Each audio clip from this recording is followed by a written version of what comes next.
Interesting. It seemed to be a conciliatory tone struck by Scott Morrison. At the same time, he's now saying, and Christian Porter's saying, we need a deal done by September or there will be legislation. So how true a negotiation is it? Well, Tom, you've got to remember back in June last year, Scott Morrison actually charged Christian Porter with coming up with an industrial relations reform plan, which is along the lines of what he announced at the press club on Tuesday. So the government's already been doing a lot of work on this. But I think what the difference is that they actually want it to succeed. They want to maximise the chances of succeeding. So, yeah, the key change we've seen this week is, I guess, to pause that process or expand it and bring the ACTU into the tent, so along with the businesses, so to give them an input into it. And Sally McManus, I think she's the only one who's picked up on this point this week, made this yesterday. So, you know, in terms of credit to the government, they're not going to just present a list of policies to the Parliament as originally proposed. They're going to try and maximise the chances of success by, you know, giving the key stakeholders an input and letting them, you know, basically come up with it. But ultimately, as the PM and Christian Porter have said, if it doesn't work, well, then they'll go ahead with what they think needs to be done anyway. But clearly, if you get a consensus between the stakeholders, you've got a much better chance of getting it through the Parliament and sort of, you know, retreat to the, you know, the tribal barricades of before.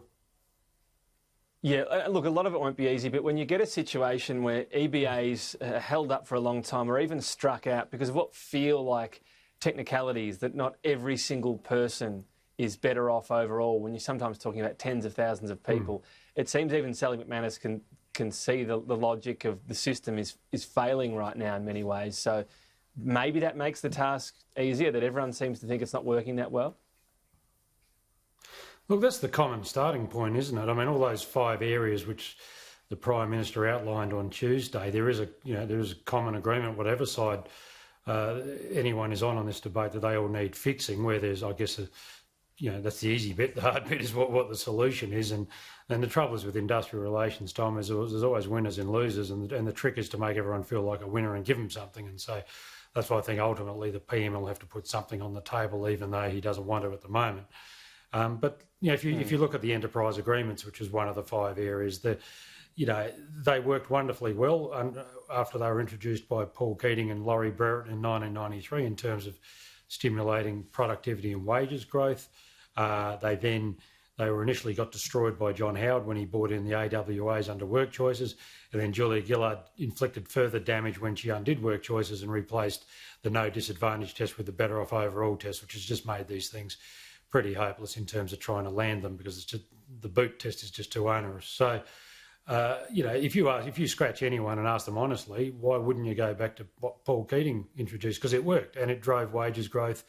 At the moment, one of the reasons we don't have wages growth is because enterprise bargaining is coming to a grinding halt, and that's killed innovation in terms of wage negotiation, and that's contributed to the flattening of wages. So, Sally McManus was pretty forward-leaning on this yesterday, I thought, and you've got a coalition government which wouldn't have a problem going back to a Keating model. I don't know why the Labor movement doesn't want to.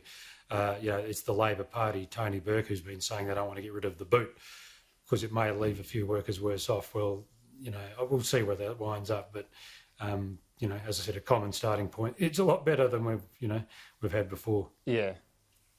It'd be really interesting if they can continue to get positive comments out of Sally McManus. An interesting issue for Labor. Maybe the government dangles, I don't know, more funding for childcare. We'll see. Speaking of dangling, federation reform, it was almost a bit of a drop mic from Scott Morrison because there wasn't a lot of detail. It might be thrashed out tomorrow in this new, cosy, everyone's friends, well, at least, by the time they emerge, they are out of National Cabinet. Where are we going here? I mean, the Abbott White Paper was the last really substantial idea. Yeah. Yeah, lock up your daughters, Tom. It's federation time. Look, I tried very hard to get to the bottom of this yesterday, and I don't think there's a great deal of there's going to be a great deal behind this. We've seen already, Josh Frydenberg now for the last year or two has been trying to get the states to embrace this shifting the dial report by the Productivity Commission. Now, Dominic Perrottet, the New South Wales Treasurer, has talked quite favourably about it again this morning. That's got some good stuff in it when it comes to overlap between health and education. which they can minimise sort of duplication and waste there and efficiencies there. So I think that's probably I'm pretty sure that's where the Prime Minister's mind is at the moment. He's not a white paper sort of guy, or going through a lengthy, bloviating national conversation, which is going to end up nowhere. It will hinge, further reform beyond that productivity commission thing will hinge on whether the states agree to keep the national cabinet. Because I think once you've got that thing operating as a permanent feature, you can just cherry pick issues and sort them out quickly, rather than going through this whole sort of lofty white paper process again. So, all strength of their arm. If they can do something about federation, I think it remains the biggest stick in the spokes for this country. So even little gains will be good. But the stuff about TAFE and vet reform that the PM spoke about, that's federation reform. So it's a broad category. Yeah, look, important stuff, even if it doesn't always quicken the pulse. Just finally on JobKeeper from Philip Lowe. I mean, he's stating the obvious, isn't he, today, saying that at the end of the 6-month period, for certain industries in particular, there could still be a day of reckoning if there's not more support. There's every indication from the government. Look at housing, and that could almost face, a future issue rather than one right now. You look as well at tourism and hospitality, that they are willing to look at this sort of stuff. Yeah, I mean, Josh Frydenberg said at the Press Club on May the 5th, hospitality, accommodation, international tourism would all be looked at in terms of, tapering or extending, wage assistance, because they're not going to bounce back as quickly as everyone else because they depend on international tourism. So it's not some big secret or revelation, any of this. What we don't know is how they'll do it, how much it'll cost. But certainly that 60 billion they thought they were going to have to spend that they now don't have to spend gives them more flexibility, clearly, and to do this sorts of thing, as it does, as the Prime Minister said at the Press Club, to come up with some big housing stimulus package, which I think is more close than we think in terms of being announced.